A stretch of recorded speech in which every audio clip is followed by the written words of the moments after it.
Lord Lilly. Peter Lilly is a former deputy leader of the Conservative Party and joins us now. Very good afternoon to you.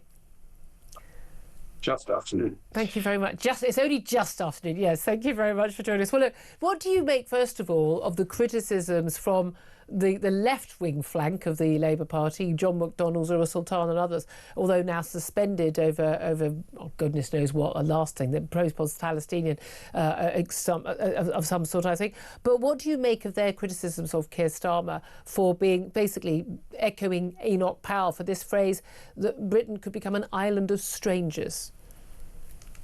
Well, the state itself, of course, is what people are worried about. They do feel that their country is changing, and that's perfectly legitimate fear.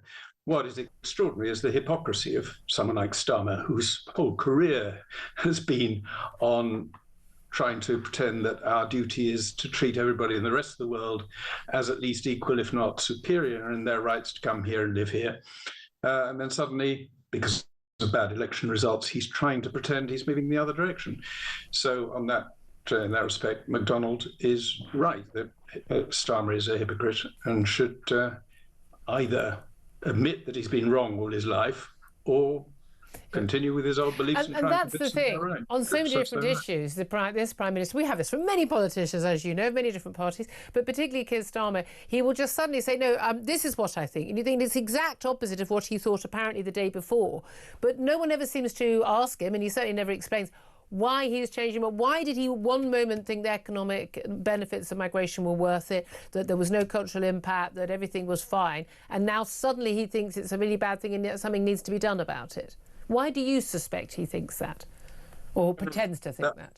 That was question, what first attracted you to the multimillionaire so-and-so? You know the answer to that. What first attracted you to this policy? Well, it's seen that the reform did very well in the local elections. That's the sole reason he's pretending to have changed his policy. The substance hasn't changed very much.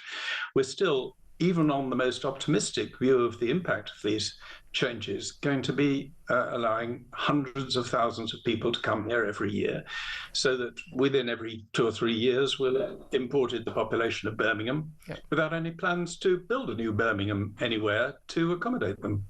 You were deputy of the party back in 98, 99. That was obviously when Tony Blair was in charge after that landslide in 97. It was under the Blair years, 2000 onwards, that we saw this explosion of immigration in this country. Again, exploded even more under Cameron, and then even more under Boris Johnson.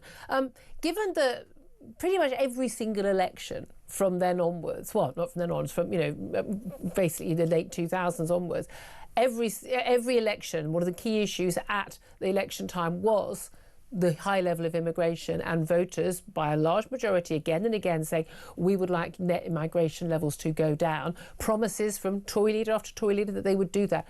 Why didn't Tory leaders bring immigration down? What was the motivation to not do that when that was what the voters told them to do?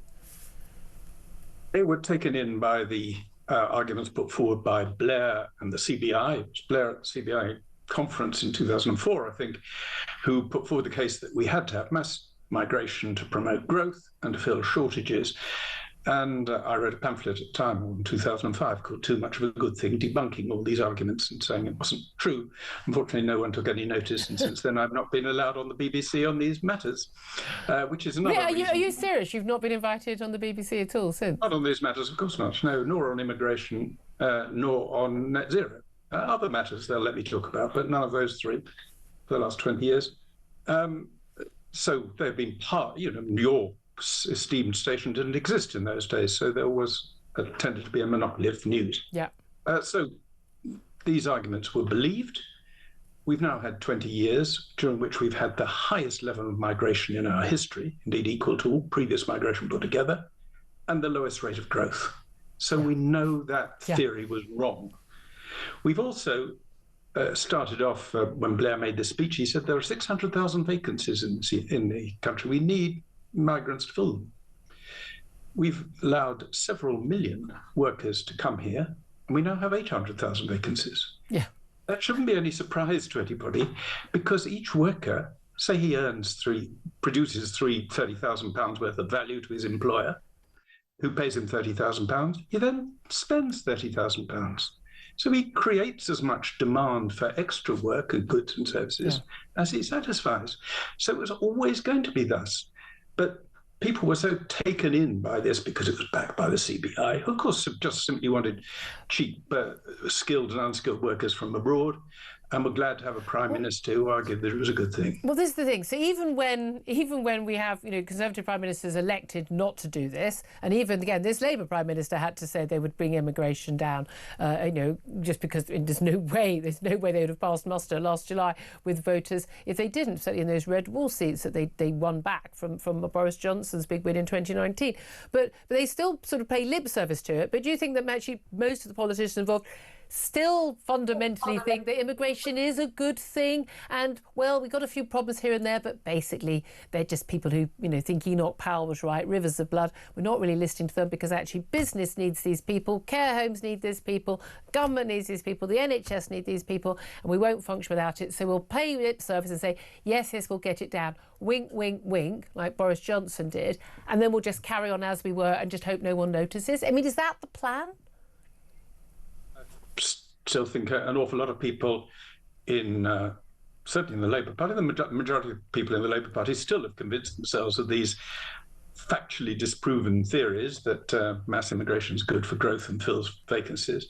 There are some people in my own party who still believe that, though it's taken 20 years, but the Conservative Party is changing, and I know Kemi certainly doesn't believe this nonsense and is weaning her party off this addiction to cheap imported skilled and unskilled labour. And the reality is, of course, that is a benefit to big business. And again, if they don't see a growth in wages, because there's lots of supply of cheaper labour, you don't see that growth in wages. They can keep their prices down. But actually, we end up subsidising that with all the pressure on public services, pressure on housing, and of course, housing benefits, social housing, tax credits, you name it. We end up subsidising those low wages. It works out well for business, but not so well for the taxpayer. It doesn't even work out well for businesses in the long run. An individual business may benefit from recruiting from abroad, but when everybody's doing it, as you say, it results in all those extra costs which business has to bear, and higher taxes and less value of money of those that they do employ and pay. So it's not good for the economy, and we've seen this dreadfully slow rate of growth for the last 20-odd years, indeed ever since mass migration. Yeah, it's almost like there might be a link. Exactly, it's the exact opposite of everyone saying productivity and growth have completely disappeared and at the same time as we had mass migration. And we need to get that over, Julia. The two things that promote growth are more investment per head of the workers already here, and more skills of the workers already here. Yeah. And if you have access to cheap labour, people invest less, and there's less incentive to train or to acquire skills. We've seen expenditure on that go down, time spent training people go down, and less investment per head. So it's a direct result of mass migration that we have slower growth. Yeah, ta-da, almost, you say. There we go. What do you make of the criticism? Keir Starmer's getting this criticism from, let's use these terms loosely, because I know a lot of ways they're not meaningful anymore, the left and the right. So he's getting criticism from the right, people saying, look, Tories and Reform, we don't believe a word you say. Our audience, to a man and a woman, is saying, don't believe that Keir Starmer means a single word of it. Don't believe he'll deliver it. Even if he did deliver, what the Home Office has predicted would be a £100,000 people fall in the net migration figures a year until 29. Even that doesn't touch the size of what people want. They want it back in the tens of thousands, as it was basically when you were back on the front bench. That's what it was then.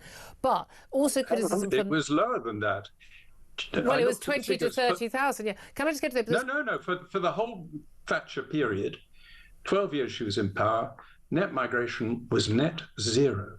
Absolutely zero. That's very interesting. Growth improved during that period. That's a very interesting point. That's a key fact to take away, isn't it? But what do you make also criticism on the left? We've talked about likes of John McDonnell, the former Shadow Chancellor, for goodness sake, on the left, and others accusing the Prime Minister of echoing Enoch Powell by using this phrase, an island of strangers. We've also had criticism, sort of thinly veiled as he always does, Mayor of London Sadiq Khan, saying he would not have used the phrase island of strangers. He said, the sort of language I use is different to the language used by others. That's not the sort of words I would use. He didn't directly criticise the PM, but we know that's what he thinks. What do you make of those criticisms of what Keir Starmer had to say and the words he chose to use? Right in pointing out that he is a hypocrite. He spent his whole life claiming that we are a racist country and most immigration law has smells of racism. And then he suddenly starts using phrases like that, which, if coming from someone else would pass without much notice because it's a illicit truth. But coming from him just from Keir exposes his own Starmer. hypocrisy. Yeah. Yeah, I mean, that's his record. In terms of where this is all going to play out, I don't think anyone realistically believes we are going to see a serious cut in net migration. We will see numbers. I think Thursday next week we're going to get those numbers, the latest figures for 2024. No doubt they will be revised upwards of where they were, but we are going to in the future see a cut because we've seen those changes brought in by Rishi Sunak, the number of visas that were actually going to be allowed to be handed out. Do you think that we're actually going to see anything resembling the sort of cut that voters want? And if we don't see that, what happens? We won't see that, nor will we see any significant reduction. There'll probably be a continuing increase in illegal immigration, which is only a small part of the big minority of the total, but it's very high profile and people particularly resent it. We won't see either of those things, public demands being met, and therefore the public will become increasingly cynical, and/or the Labour Party will have to take more serious measures on both fronts. I hope the latter. I want to see them do the right thing rather than do the wrong thing and give me sort of political ammunition. I'd rather not have the political ammunition. That's a very fair point. Lord Peter Lilly, former Deputy Leader of the Conservative Party, thank you very much, Steve, for joining us. Very interesting to talk to you. Tom Slater, editor of Spiked Online, still with us. It's interesting that point, actually. I was looking back at those figures with 20 to 30 net migration through most of those decades, but actually ahead of the big boom under Blair of net migration just massively exploding and has done so ever since. But actually under Margaret Thatcher that it was net zero. Mm-hmm. I mean, it just shows that this is a relatively sort of recent phenomenon, and so therefore people trying to make longer-term historical and people comparisons. Often do that, don't they? Say we're a nation that's all a nation of immigrants. No, we're not. If you want to argue for migration or even mass migration, do so. You don't have to kind of pretend that 'twas ever thus. That's something that I really don't understand. No, in Shakespeare's time, everyone was black and Asian. I mean, they literally make that argument at the BBC. I mean, they're mad. I do think, unfortunately, there's not a lot of substance often to this debate. It's often kind of had on the level of platitudes and wanting to look like a good person. I think that's one of the primary obstacles to this Labour government being able to look credible and serious on this, is that whilst they know that they're trying to pitch themselves to working class voters across the country who care about this issue quite deeply, they are surrounded by people in their own party, in the media, the people who kind of set the political weather, regrettably, who haven't really thought about this very deeply, who still think in a kind of very vague virtue signalling way about it, and are the ones who can make a lot of noise. And I think it's so telling that what the conversation that we're having today is not what has Keir Starmer pledged and will it meet the problem. It's what language did he use and who is it upset. To be fair, we did talk about it yesterday as well, and whether or not you or I, not this station, but in general, a lot of that, that's I think quite interesting. But the conversation in BBC and Sky is always about did someone use some hurty words? Yeah, that is always the debate. I think even going further than that, not only do they not really believe it or accept it themselves, when they accept that, okay, the British public, including Labour voters, don't like mass immigration, they don't accept the reasons why. Yeah. It's because, same for Brexit, we'll accept it, but everybody voted for it is racist. I've never understood why you're racist if you want to limit the number of white people coming from Europe. I never got that argument. It always seemed to me to be spurious, but there we are. But I still think they fundamentally believe that anyone who says, I don't think it's a good idea to bring in a city the size of Birmingham into this country of new people from largely 86% or so, I think, in the last couple of years, coming from overseas, not from far overseas, not from the EU, very different cultures, language, religious backgrounds, and I don't think it's a good idea to bring that many people in every single year. That, economically, culturally, pressure on public services, you name it, everything.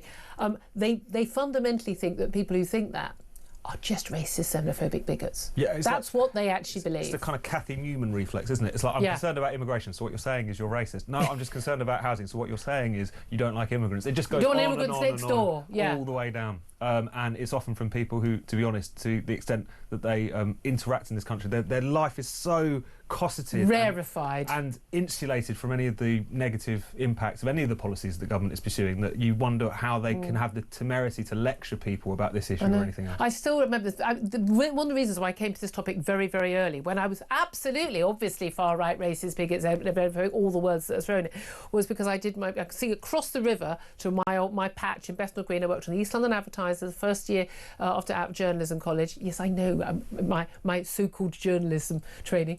And I love that. So I love that. My favourite is on Twitter, so-called journalist. It just makes me laugh. But I don't know what a so-called journalist is, but there we are.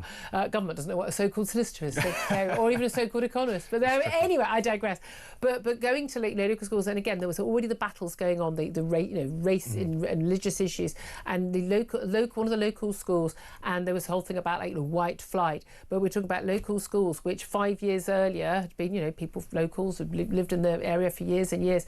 And within 5 years had become 90% Bangladeshi and Bengali speaking. So the mums at the school gate didn't speak English, and parents go, but my kid is literally the only white kid in my class. Now you can say, oh well, that makes you racist. No, they've got no one to talk to. They're not invited back to people's homes. They're not. There's just no social life. There's no interaction. This isn't Britain anymore. Now people can say well, you must be racist and awful or Islamophobic or whatever. But those are legitimate concerns. And I remember realising then, oh, this is something that didn't impact me in my middle class life, but it was absolutely impacting people living in the East End and elsewhere, places where they had fewer choices, and where people were coming en masse and completely failing to integrate at all. Completely separate societies living parallel lives. And that was back in the mid-90s, and I'm like, oh, there is something going wrong here. That was before it massively exploded. And again, I just think so many people in my job, as journalists, totally and utterly unaware of the reality of this on people's daily lives. But there we are. That's just me.